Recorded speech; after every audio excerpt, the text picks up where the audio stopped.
nagkasundo na kami ng tatay niyo. Hindi na tayo makikipag-usap sa kanya. Hindi na po ba siya pwedeng tawagan? Hindi na rin kayo makikipagsulatan sa kanya. Bakit po?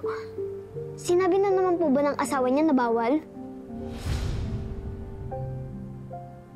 Parang gano'n na nga. Hindi ko na po ba makakausap si tatay? Hindi ko na po ba makikita yung mukha niya? Hanggang kailan po? Hindi ko alam. Pero Nay, mamimiss ko po si tatay. Ano po ba yung sabi niya? Mahal niya kayo. Pero kailangan niyang dumistansya para hindi na kayo umasa pa. At para hindi kayo masaktan ng Hazel na yun. Naintindihan niyo ba? Hindi po. Gusto ko po makausap si tatay. Andrea, wag na. Baka magalit na naman yung asawa niya eh.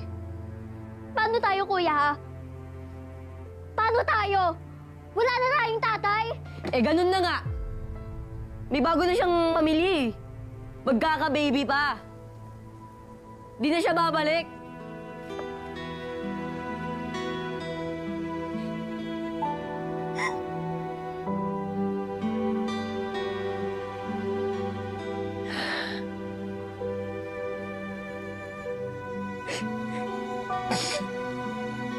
Anak, nandito naman si nanay, di ba? Ako na muna magiging tatay niyo. Itataguyod ko kayo, anak. Kayong magkapatid, kahit mag-isa lang ako. Paano po pag napagod po ulit kayo? Eh di tutulungan natin si nanay. Tutulungan ko maging tatay si nanay. Tulungan mo si nanay maging nanay. Di ba, Nay? Kaya natin yun, di ba?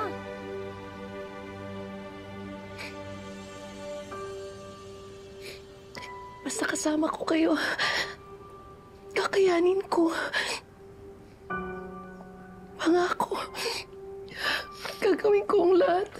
Mabigyan ko kayo ng magandang kinabukasan. Magiging buo na ulit yung pamilya natin. Kahit tayong 4 lang ng kapatid niyo.